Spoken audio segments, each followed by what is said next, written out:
بسم اللہ الرحمن الرحیم۔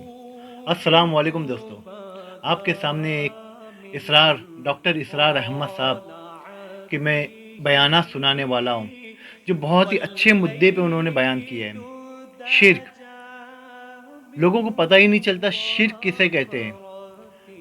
بس شروع ہو جاتے اپنے اپنے ٹاپک لے کے، یا علی مدد کہنا شرک ہے، یا محمد مدد کہنا شرک ہے، درگاہوں پہ جانا شرک ہے، بہت سارے شرک لگا ڈالتے۔ آج ہم سنیں گے کہ شرک کسے کہتے ہیں اور اسے مانیں گے اور انشاءاللہ عمل بھی کریں گے۔ آج صحیح میں صحیح بیان سنیں گے شرک کے اوپر۔ اسی لیے یہ ویڈیو لا رہا ہوں کیونکہ مسلمانوں کے لیے سب سے بڑی چیز ہے شرک، کیونکہ شرک ایسا نام ہے جس سے ہر مسلمان ڈرتا ہے، مگر پھر بھی انجانے میں اور جانے انجانے میں کر دیتا ہے۔ اسی لیے انشاءاللہ تعالی ہم یہ ڈاکٹر اسرار احمد جی کا سنیں گے بیان، پھر اس کے اوپر ہم دیکھتے اس کے کیا سمجھ میں آتا ہے ہمارے۔ غور فرمائیے۔ کوئی عبادت اگر دکھاوے کے لیے کی جائے وہ شرک، یہ شرک خفی کہلاتا ہے۔ مال کی محبت کا شرک بھی شرک خفی ہے، نفس کی اطاعت کا شرک بھی شرک خفی ہے، اور یہ سب سے خفی شرک ہے۔ حضور نے فرمایا صلی اللہ علیہ صلی وسلم، اللہ تعالی علیہ وسلم، من صلی یرائی فقد اشرکا ومن صام یرائی فقد اشرکا ومن تصدق یرائی فقد اشرکا۔ جس نے دکھانے کے لیے نماز پڑھی اس نے شرک کر دیا۔ دکھانے کے لیے بھی نماز کریں گے تو بھی شرک ہے۔ یہ چھوٹی چھوٹی باتیں تو ہمیں پتہ ہی نہیں تھی، اور سنتے ماشاءاللہ بہت اچھے بیانات کرتے ہیں۔ جس نے دکھاوے کے لیے روزہ رکھا اس نے شرک کر دیا۔ او اللہ اکبر، جس نے دکھاوے کے لیے خیرات کی، صدقات دیے، وہ شرک کر چکا۔ اللہ اکبر۔ قد اشرکا، لوگ قد ایک ایک اشرکا، پانی کی یہ بوٹل بھی 4 جن مل کے عربی کے غریب مزاج کو سے دیتے ہیں واقفیت تو اور فعل ویڈیو ماضی پر نکالتے ہیں۔ قد جو ہے تو وہ پرفیکٹ ٹینس بن جاتا ہے، کر چکا، وہ شرک میں ملوث ہو چکا۔ من صلی یرائی فقد اشرکا من صام یرائی فقد اشرکا ومن تصدق یرائی فقد اشرکا۔ اور تجزیہ کر کے یہاں تک بتایا کہ اگر کوئی شخص نماز پڑھ رہا ہو اور جب وہ یہ دیکھے کہ کوئی اسے دیکھ رہا ہے تو اپنے سجدے کو طویل کر دے تو یہ شرک ہے۔ فرض کیجئے 5 سیکنڈ کا سجدہ وہ کر رہا تھا، اب اس نے 7 سیکنڈ کا کیا، یہ 2 سیکنڈ کس کے لیے ہے؟ 2 سیکنڈ کے لیے بھی شرک ہو جاتا ہے۔ اس ایک سجدے کے 2 مسجود ہو گئے، تو 5 سیکنڈ کا سجدہ تو اللہ کے لیے، 2 اس کے لیے شرک ہوگی۔ ایک اور بات فرمائی صلی اللہ علیہ وسلم، صلی اللہ تعالی علیہ وسلم، شرک خفی کو پہچاننا اور دیکھنا اتنا ہی مشکل ہے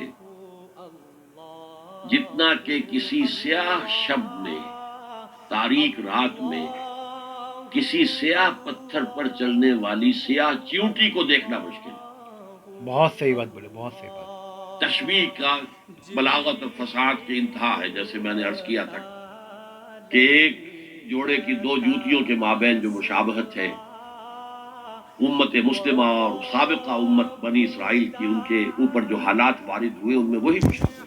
تاریک شب ہے، سیاہ پتھر ہے، اس پر سیاہ چیونٹی رینگ رہی ہے، جتنا اس کو دیکھنا مشکل ہے اتنا ہی شرک خفی کو پہچاننا بہت ہی مشکل ہے۔ کدھر کدھر سے آپ پر حملہ آور ہو جائے گا، کدھر کدھر سے آ کر آپ کی عبادت میں، آپ کی توحید میں نقب لگائے گا، اس کا آپ کو اندازہ ہو نہیں سکتا۔ بڑا مشکل ہے، بہت زیادہ چوکس رہنے کی ضرورت ہے۔ برابر، بہت صحیح بولے آپ نے۔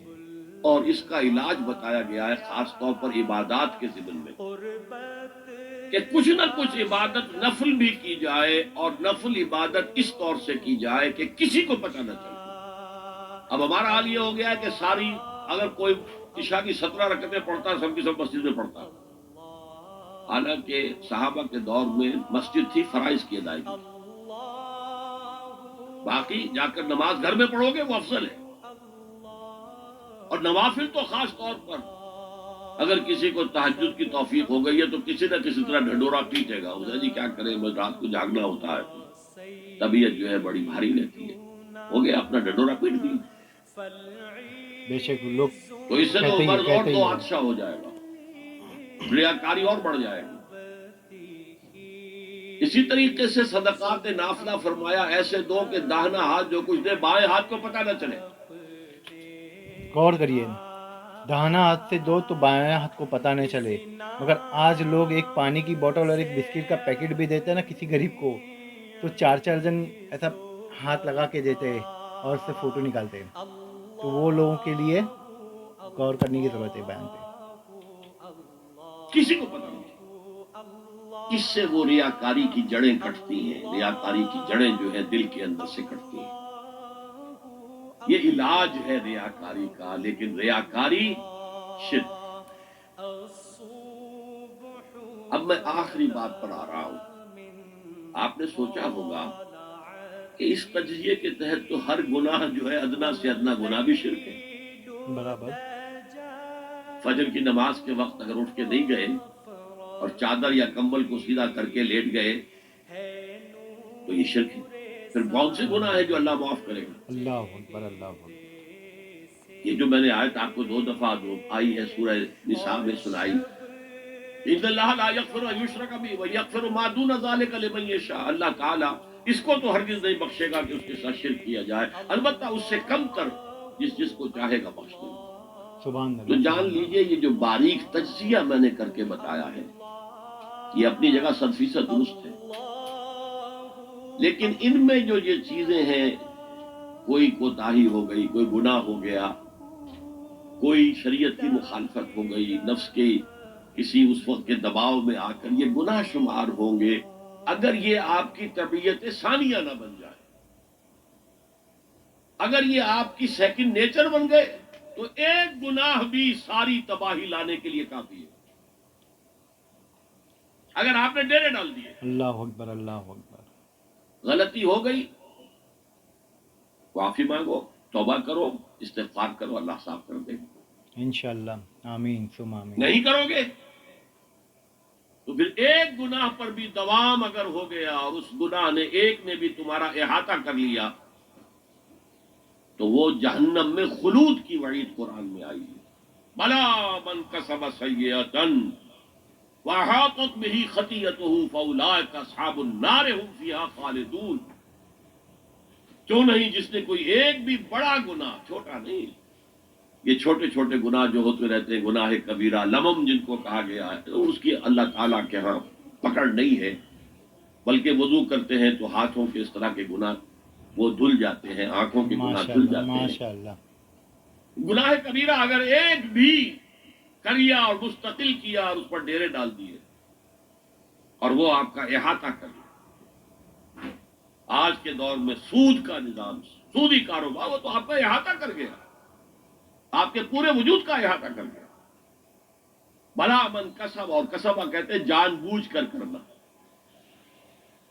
ایک ہے خطا سے ہو گیا، غلطی سے ہو گیا، وقتی طور پر کوئی تحریک ایسی ہو گئی، غلط ماحول میں بیٹھے ہوئے تھے، اس کے زیر اثر کوئی آپ سے بھی غلط حرکت سرزد ہو گئی، کبھی نفس کا جوش کچھ ایسا ہوا کہ آپ مغلوب ہو گئے، ٹھیک ہے، اسینشلی وہ شرک ہے۔ ابھی سود تو ایسا ہے کہ انسان کی چاروں طرف سے جکڑا ہوا ہے۔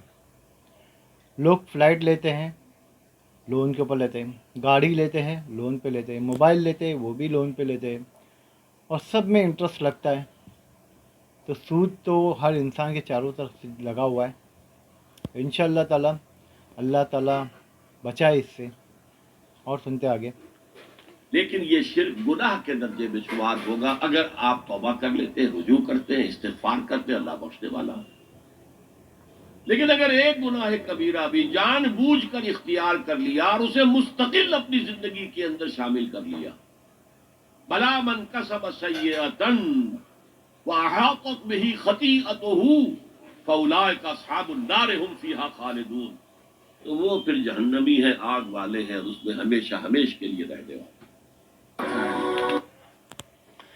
ابھی آپ نے سنے بیان ڈاکٹر اسرار احمد صاحب کا، بڑا پیارا